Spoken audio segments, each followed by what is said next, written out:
Officer के अंदर घुस आया है। ढूंढ कर लाओ और जल्दी से दूसरी चौकी में सूचित करो, जल्दी। नई नगरी से कुछ लोग राज परिसर में घुसने का प्रयत्न कर रहे हैं। महाराज का जीवन संकट में है, हमें उसे किसी भी हालत में ढूंढना होगा।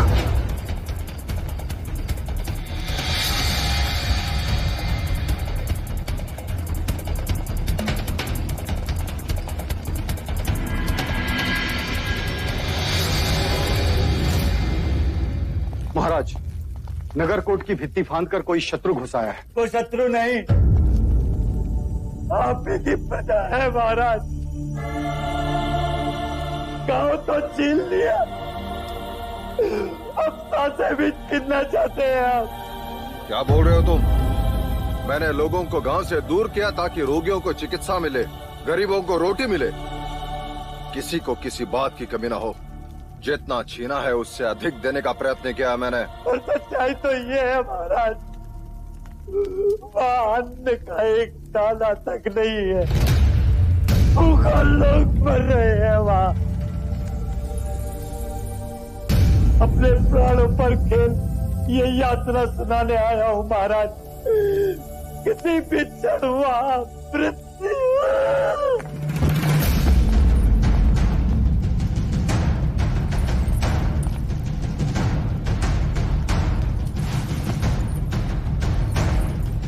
क्या हुआ इसे?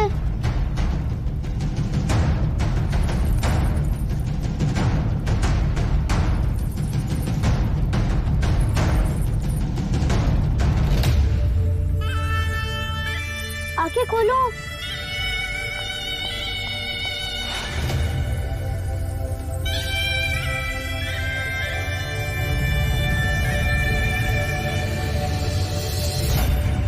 ये उठ क्यों नहीं रहा है? ये गिर क्यों गया? उठो। सिद्धार्थ, वो मर्यादा से अधिक सोमरस पी लिया था उसने, अपना संतुलन खो गया। जाओ उसे।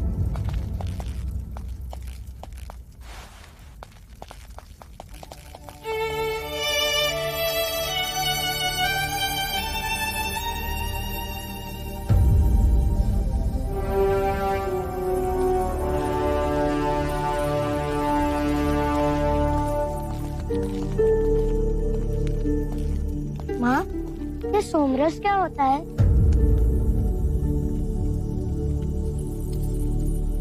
पुत्र, जब तुम बड़े हो जाओगे ना तो माँ, हर बात को समझने के लिए बड़ा होना आवश्यक है। हर प्रश्न को आयु के अनुसार ही समझा जाता है। जब हर प्रश्न का उत्तर बड़े होने के पश्चात ही मिलना है, तो इस आयु में मुझे ये प्रश्न क्यों आते हैं माँ?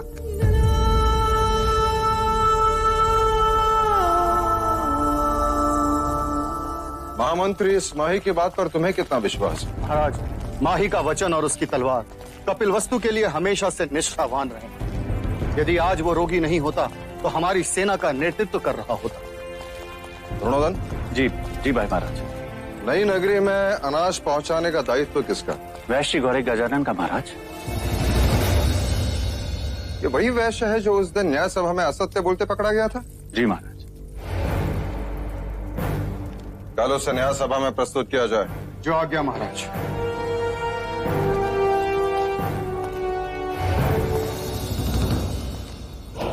नहीं भाई महाराज, वैश्य गौरी गजानन कल न्याय सभा में प्रस्तुत नहीं।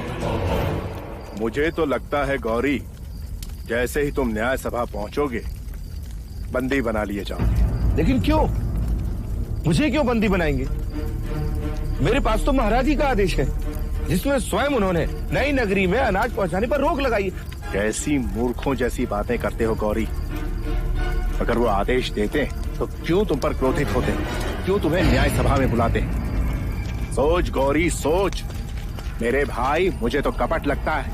एक बार बंदी बना लिए गए तो बस गए। तो मैं क्या करूं? मेरी बात मान तो भाग जा यहाँ से और ढूंढ उस सैनिक को जिसने महाराज का वो आदेश पत्र तुझे दिया था। सोच मत गौरी, भाग जा।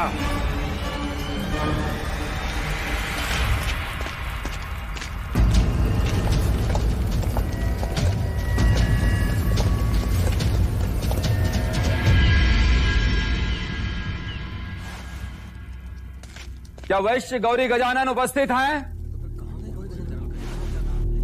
जी नहीं महाराज।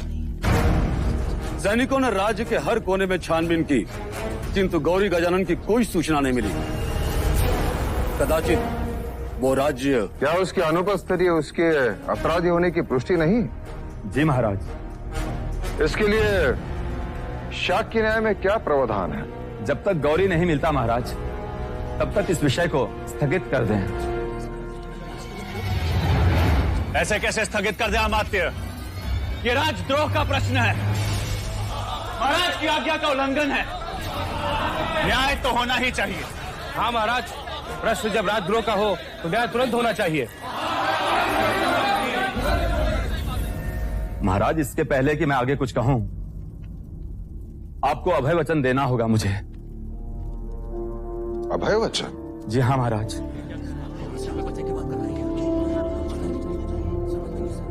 मैं तुम्हें अभय वचन देता हूं अमात्य। महाराज, नई नगरी में अन्न पहुंचाना राज्य का उत्तरदायित्व था और इस कार्य के लिए गौरी को नियुक्त किया था। वो असफल रहा और कोई नहीं जानता कि इस समय वो कहां है। पहले भी गौरी इस न्याय सभा में अपराधी सिद्ध हो चुका है। न्याय सभा ये बात जानती है अमात्य। तो महाराज, अब उसके अपराध का उत्तरदायित्व उसी का बनता है जिसने गौरी का उत्तरदायित्व लिया है। क्षमा करें महाराज, पर न्याय शास्त्र यही कहता है।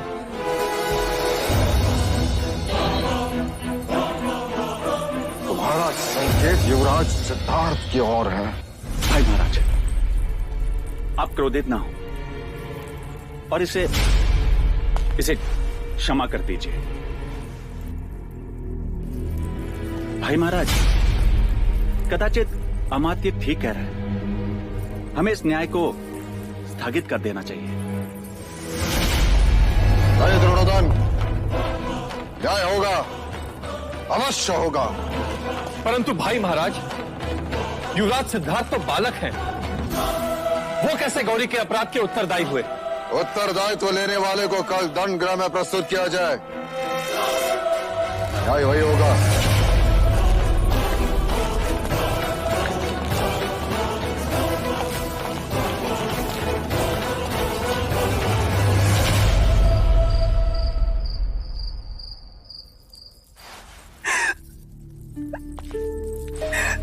ये तुम क्या कर रही?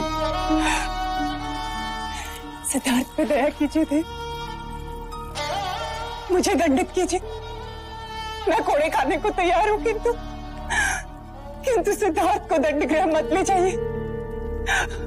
जब न्याय सभा ले जाने से नहीं रोका, दंड गृह ले जाने से क्यों? फिर क्या ये उचित है भैया कि इतनी कम उम्र में वो दंड गृह देखे? आप तो चाहते थे कि सिद्धार्थ पर दुख की छाया भी ना पड़े।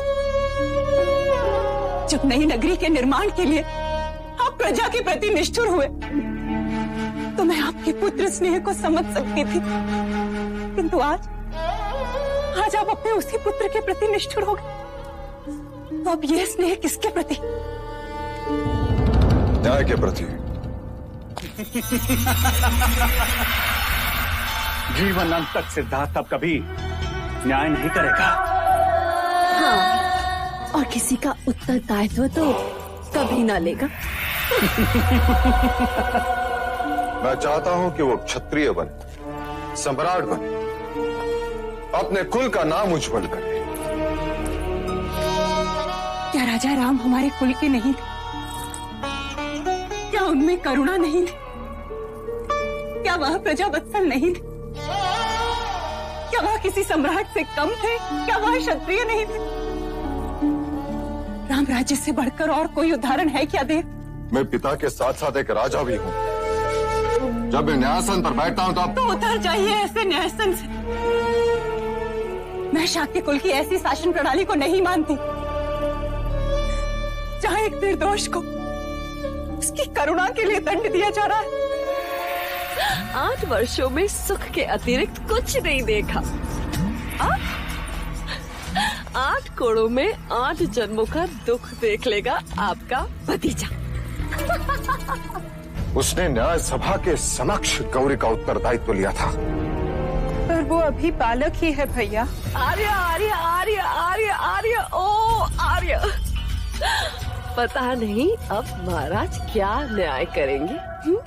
उस दिन पूरी सभा ने सिद्धार्थ के न्याय को माना। अब सभा के न्याय को उसे मानना ही होगा।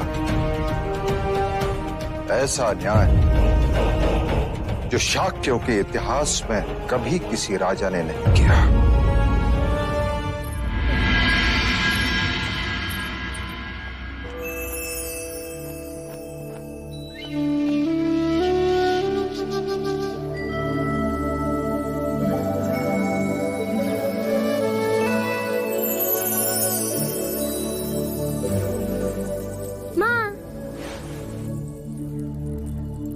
सुबह से ढूंढ रहा था तुम्हें और तुम यहाँ हो। तुम रो क्यों रही हो माँ?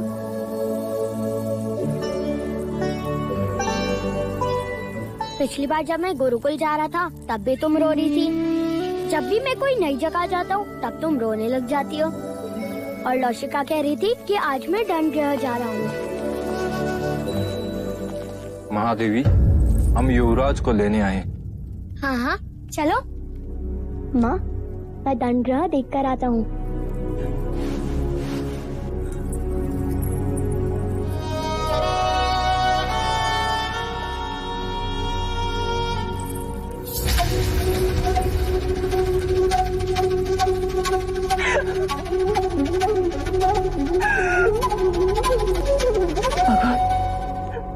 भगवान मेरे सिद्धार्थ की रक्षा करना।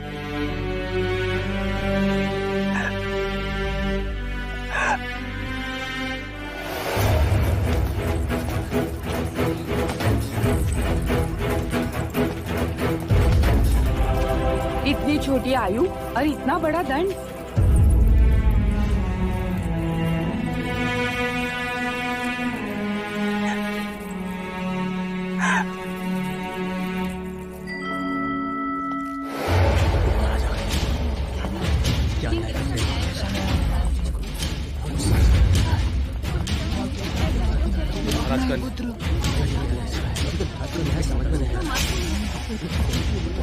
दंडगृह में इतनी भीड़ कैसी? महाराज, ये भीड़ न्याय की विनती के लिए है। कृपा कर आप अपने न्याय को स्थगित करते महाराज। हाँ भाई महाराज, मैं आकाश पाताल लेकर उस वैश्य गौरी को ढूंढ निकालूंगा। उत्तरदायित्व लेने वाले को उपस्थित किया जाए।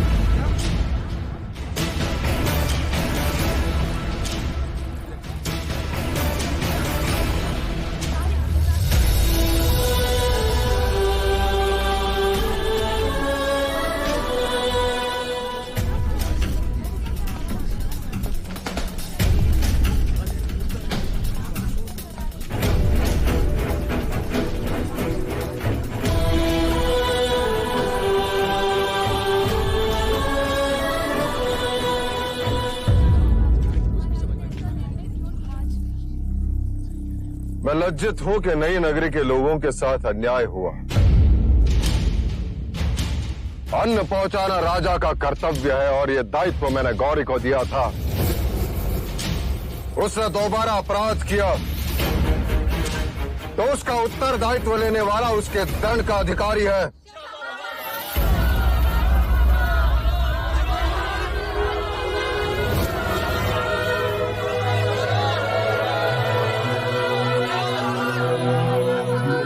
क्षमा कीजिए महाराज, न्याय सभा में आपने एक राजा बनकर सोचा, अब एक पिता बनकर सोचिए।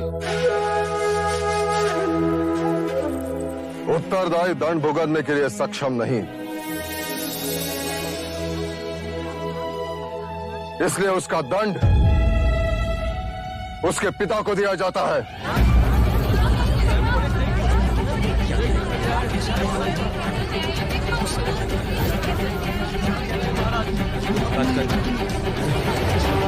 भाई महाराज, आप ये क्या कह रहे हैं? दंड देना राजा का धर्म था और दंड भुगतना पिता का धर्म है। परंतु महाराज, इसका युवराज सिद्धार्थ पर क्या असर पड़ेगा? मेरे पुत्र को यह ज्ञात हो जाएगा कि बिना सोचे समझे झूठे मनुष्य का उत्तरदायित्व लेना भी अपराध है। करुणा से राज्य नहीं चलते। महाराज, उठाओ कोड़ा, मैं तैयार हूं।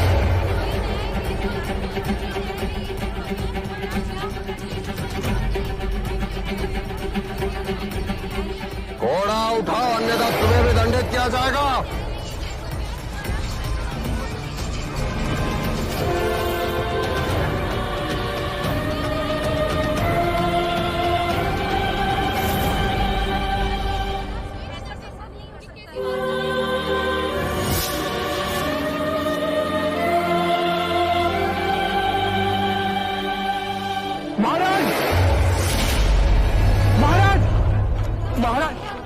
महाराज, गौरी, क्षमा महाराज। देखते क्या हो, बंदी बना लो इसे। क्षमा महाराज, महाराज क्षमा। नए नगरी में अन्न पहुंचाने का दायित्व तुम्हारा था या नहीं गौरी? था महाराज। तो आज्ञा का पालन क्यों नहीं हुआ? क्योंकि महाराज वो भी तो आप ही का आदेश था। क्या?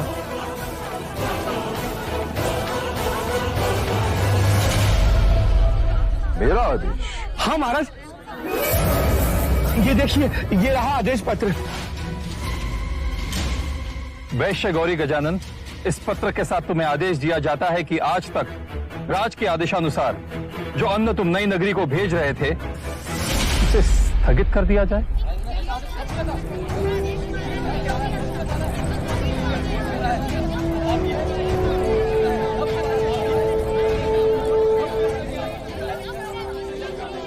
ये पत्र खोटा है। मैंने ऐसे कोई आदेश नहीं दिया।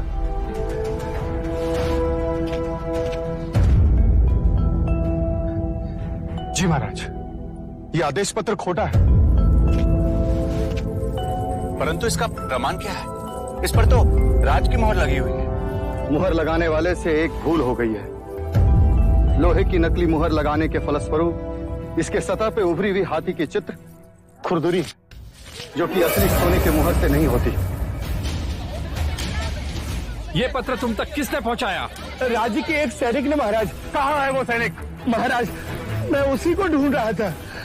स्वयं को निर्दोष प्रमाणित करने का बस वही एकमात्र प्रमाण था महाराज, पर वो अभी तक मिला ही नहीं। तुम न्याय व्यवस्था को भ्रमित कर रहे हो गौरी। क्षमा महाराज, क्षमा। मैं दंड भुगतने को तैयार हूँ महाराज। शाक्य न्याय प्रणाली के अनुसार तुम्हारे पास केवल दो ही पर्याय है, एक तो कोड़े, अन्यथा नगर निकाला। महाराज, मैं नगर छोड़ दूंगा और जाने से पहले एक बार युवराज सिद्धार्थ से मिलना चाहता हूँ।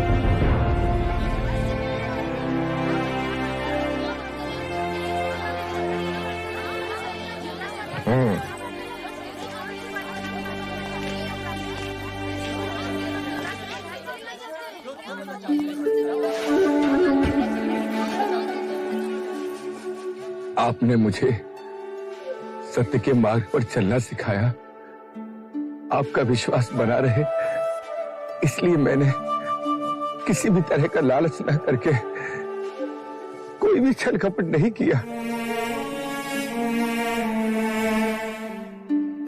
सत्य स्वयं प्रकाशित होता है। आज नहीं तो कल अपराधी अवश्य दंड पाएगा।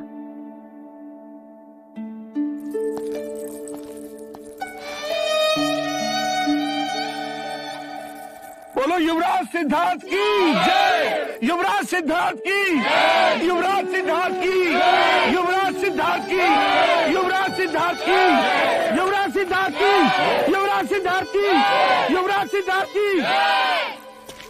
महाराज, कलकुली नरेश, महाराज मादन पानी, महादेवी अमिता को स्वयं लेने के लिए कपिल वस्तु में पधार रहे हैं। कोलिया नरेश महाराज दंड पानी पधार रहे हैं।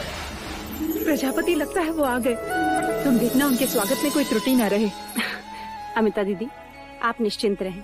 यदि वो आपके स्वामी हैं, तो मेरे भी भाई हैं। प्रजापति, तुम देखना कि इस शुभ अवसर पर भैया और उनके बीच कोई राजकीय बातें न उभरे। आप चिंता न करें, मैं ऐसा होने नहीं दूंगी।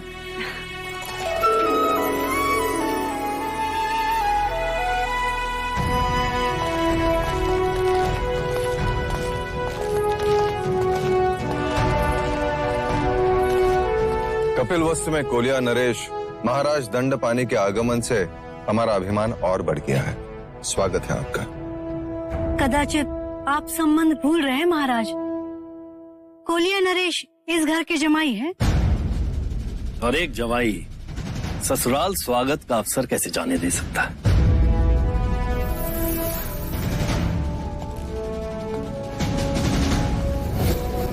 महाराज दंडपानी जमाई होने का लाभ उठा रहे हैं। आपसे अपने चरण धुलवाना चाहते हैं।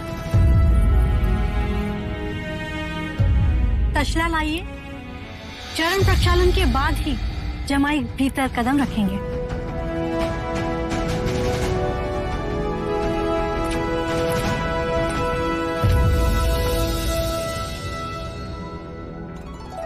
चरण तसले में रखिए भैया। ये तुम क्या कर रही हो प्रजा? मैं कपिल वस्तु के महाराज की अर्धांगिनी हूँ, अर्थात ये धर्म मेरा भी उतना ही हुआ। और आप मेरे बड़े भैया, तो ये दोहरा अवसर मैं कैसे छोड़ दूं? चरण तसले में रखिए। नहीं प्रजापति, तुम भली भांति जानती हो कि कोलिये पुत्रियों और भगिनियों से चरण स्पर्श नहीं कराते। रहने दो।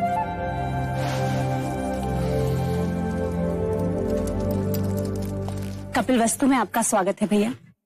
स्वागत है आपका।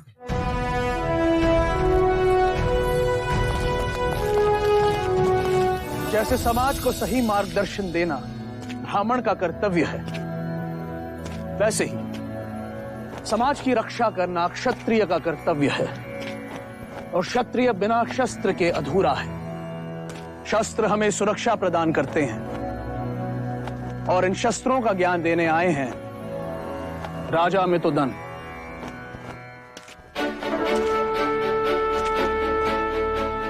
आज हम धनुर्विद्या सीखेंगे। ये कमान है, इसे प्रत्यंचा कहते हैं। और ये है तीर। इस तीर को इस कमान पर रख लक्ष्य निश्चित कर इस तरह प्रत्यंचा को खींच छोड़ते हैं। ये तो सरल है, इससे तो उड़ते पक्षी भी गिर सकते हैं। हाँ कुमार देवदत्त, परंतु ये विद्या निरंतर अभ्यास से ही प्राप्त होती है।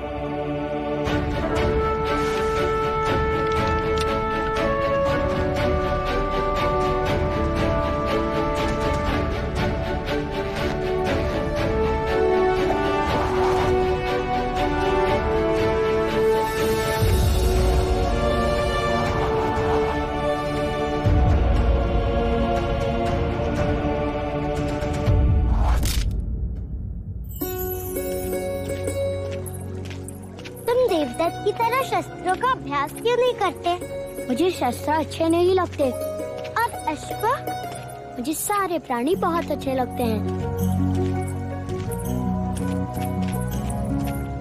अरे वाह, कितने सुंदर पुष्प है ये।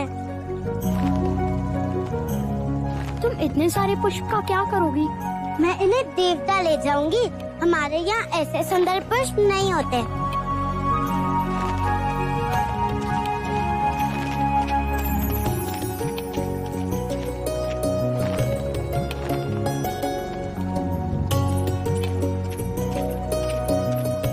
ये लीजिए।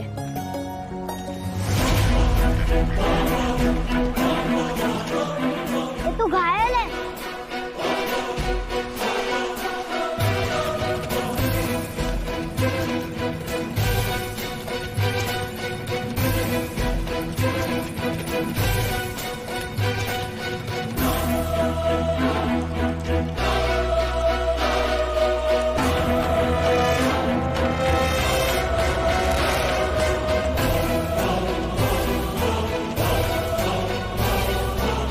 दिखा सिद्धार्थ, मैंने उड़ते पक्षी को मार गिराया। ले लो, मैं राजा अमितोदन को दिखाऊंगा।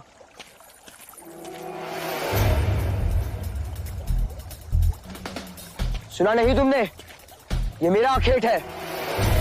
इसे मैंने बचाया है, ये पक्षी मेरा है। तुम अपने ज्येष्ठा का अपमान कर रहे हो सिद्धार्थ। मैं अपना कर्तव्य कर रहा हूँ ज्येष्ठा। आखेट क्षत्रिय गुण है और रक्षा क्षत्रियों का कर्तव्य। यदि तुमने मुझे ये पक्षी नहीं लौटाया तो अच्छा न होगा। नहीं देगा वो आपको, क्या कर लोगे? मैं इसी घड़ी न्याय सभा में जाकर महाराज से याचना करूंगा। हाँ जाओ, मैं महाराज के आदेश की प्रतीक्षा करूंगा।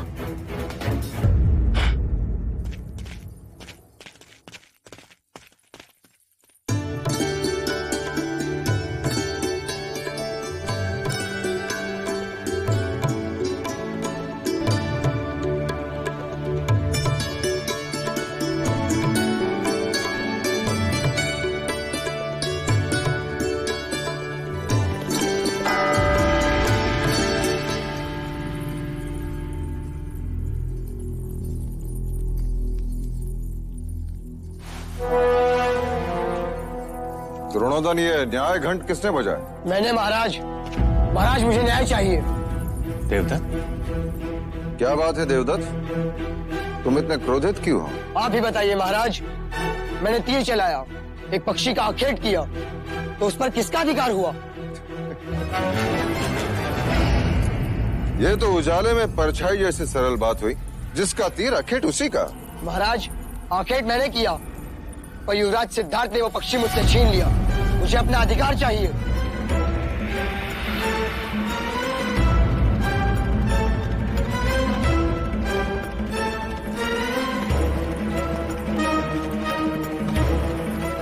ये न्याय मांगने का उचित समय नहीं है देवता। उचित समय कब है? न्याय के लिए न्याय सभा होती है। अब जाओ यहाँ से। क्रोधित क्यों होते हो अनुज? बच्चों की हठ और जिज्ञासा दोनों पर ही ध्यान देना चाहिए।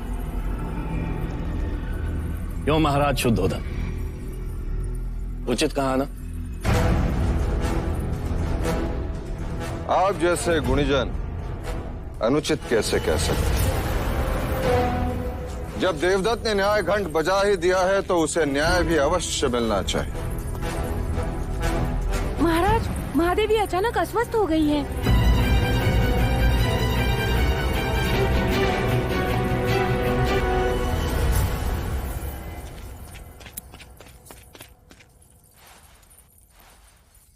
क्या हुआ माँ?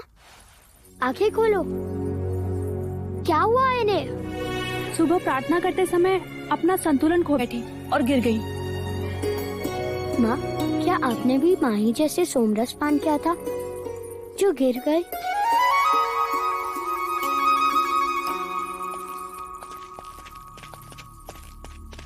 क्या हुआ प्रजा?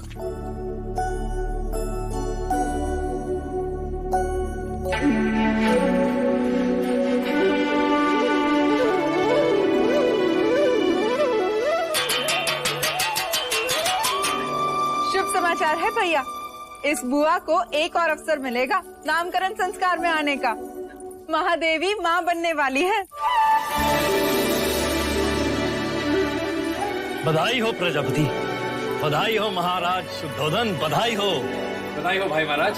अनुज, कुल गुरु से शुभ मुहूर्त निकाल कर ये समाचार कपिल वस्तु में पहुंचा दो। उत्सव का आगमन होने वाला है, कोई कमी नहीं होनी चाहिए। हाँ महाराज, अब कपिल वस्तु को कोई चिंता ही नहीं रही।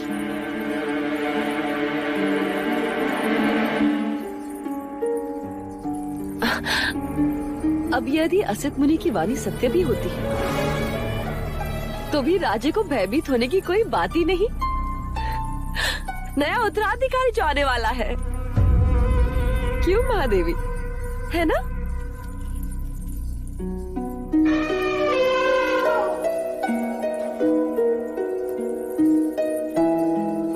कौन आ गया? चलिए मैं आपको उससे मिलवाता हूँ। अरे अभिनंदन। अरे चलिए। वैसे सत्य कहा है आपने, सिद्धार्थ को एक और भाई मिल जाएगा लड़ने के लिए। लड़ने के लिए? ये कैसी अशुभ बातें कर रहे हैं आप भी?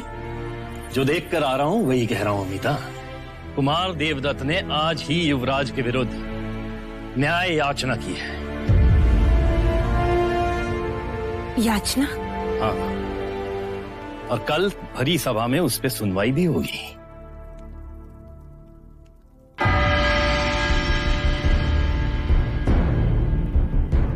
कहो कुमार देवदत्त, आप दरबार से क्या न्याय चाहते हैं? महाराज, मैंने पक्षी का आखेट किया, वो पक्षी मेरा हुआ। महाराज, ये पक्षी मुझे घायल अवस्था में मिला, मैंने इसकी रक्षा की, अभी मेरे पास रहेगा। तो अब यह न्याय करना है कि ये पक्षी किसे दिया जाए, जिसने उसे घायल किया उसे या जिसने उसकी रक्षा की उसे। आखेट करना तो क्षत्रियों का गुण धर्म है युवराज। निर्बल की रक्षा करना क्षत्रियों का कर्तव्य है महाराज। पक्षी देवदत्त के तीर से घायल हुआ ये तो मानते हो ना तुम?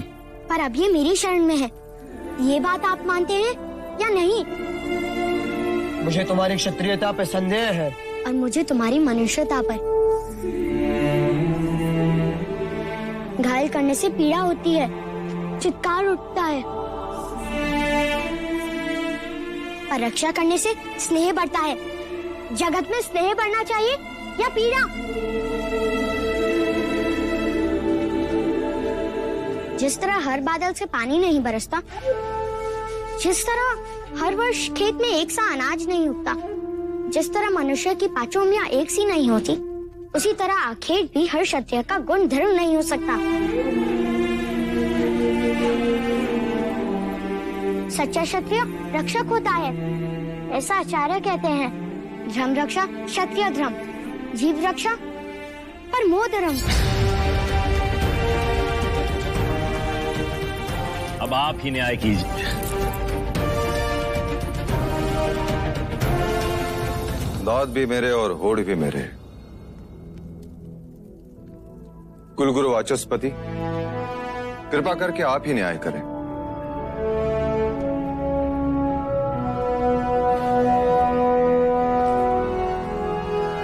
राजन, प्रश्न ये है कि इस पक्षी पर अधिकार किसका है? एक ने क्षत्रिय गुण धर्म दिखाए और एक ने क्षत्रिय धर्म। मैं भी असमर्थ हूं राजन। अब ये न्याय तो स्वयं पक्षी ही कर सकता है।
युवराज सिद्धार्थ के, युवराज सिद्धार्थ के, युवराज सिद्धार्थ के, युवराज सिद्धार्थ के, युवराज सिद्धार्थ के, युवराज सिद्धार्थ के, युवराज सिद्धार्थ के।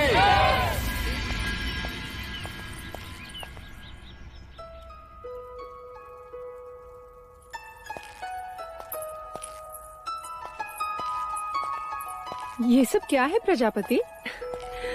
मायके से जा रही हो अमिता दीदी, इतना प्रेम तो साथ जाएगा ही जाएगा। मैं तो कहती हूँ इस बार तुम भी हमारे साथ देवदा चली चलो, वर्षों से तुम नहीं आई हो वहाँ। बस एक बार युवराज बड़े हो जाए, फिर निश्चिंत होकर आ जा सकूंगी। इतने सारे केले देवदा तक जाएगा ये? इसे भूख लगे और रास्ते में कुछ ना मिले तो? मित्र होने के नाते मेरा भी तो कर्तव्य है कि मैं इसका ध्यान रखूं। मैं भी तो तुम्हारी मित्र हूँ, तुम मेरे लिए कुछ नहीं लाए? वाह, इतने सारे पुष्प, ये तुम लाए? नहीं, मैं लाया हूँ। देवदत्त तुम? हाँ, तुम्हें ये पुष्प बहुत पसंद है ना? हाँ, बहुत। वैसे अब पता नहीं फिर कब मिलना हो। बहुत जल्द। ये बुआ नामकरण के समय तो आएगी ही। और कह देती हूँ, आने वाले युवराज का नाम ये बुआ अपने पसंद से ही रखेगी। यशोधरा, सिद्धार्थ कहाँ है? पता नहीं, मैं भी उससे ही ढूंढ रही हूँ। सिद्धार्थ, सिद्धार्थ! ये देखो, कुंज ने देख लिया सिद्धार्थ को। कहाँ थे तुम? तुम्हारे लिए भेंट लाने गया था। कहाँ है? दो।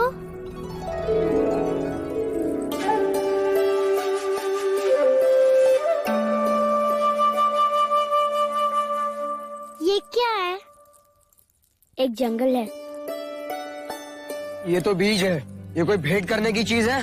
हमारे आचार्य कहते हैं हर आँख में कई सपने होते हैं। हर आंसू में एक समुद्र होता है। हर तलवार में एक सीना छुपी होती है। उसी तरह हर बीज में एक जंगल छुपा होता है। इन्हें बोओगी तो सारा देवता पुष्प से खिल जाएगा।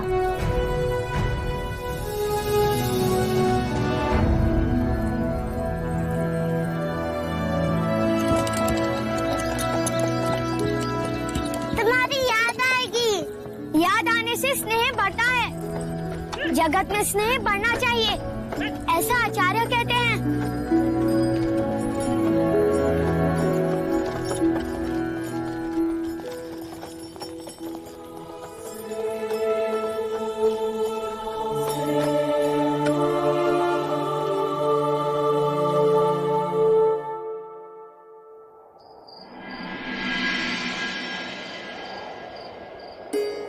महादेवी, आपकी औषधि का समय हो गया है। लौशिका, औषधि बाद में, पहले तू तेल लगा। ठीक है।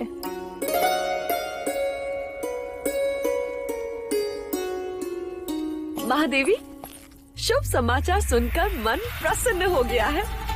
मानो पंख लग गए हो। हट। ऐसा लग रहा है जैसे मैं हवा के साथ दौड़ रही हूँ। परसों बाद इस परिषद में लोरियां गूंजेगी, किलकारियां सुनाई देगी, है ना? हाँ। पर एक बात समझ में नहीं आई महादेवी। वो क्या मंगला दीदी? जरा वहां तो देखो, उस कोने में वो मूर्ति। वो राम की मूर्ति महादेवी माया लाई थी। अच्छा। अब जरा वहां तो देखो, वो कोने में वो कृष्ण की मूर्ति मैं लाई थी। अब जरा दोनों मूर्ति को एक ही समय एक साथ देखो तो।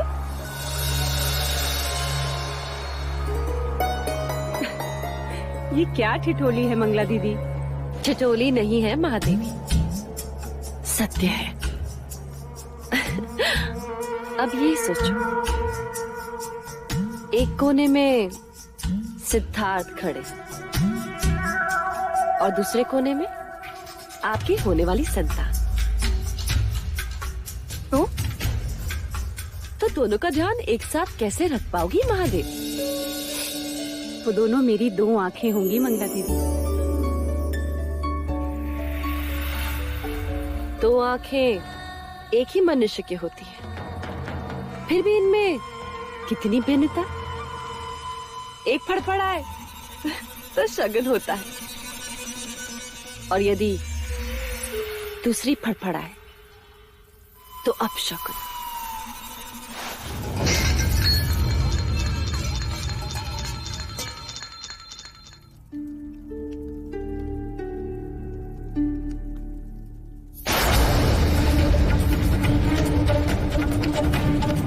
केवल सिद्धार्थ को देखोगे तो अपनी संतान के साथ अन्याय करोगे, और केवल अपनी संतान को देखोगे महाराज को दुख पहुंचाओ।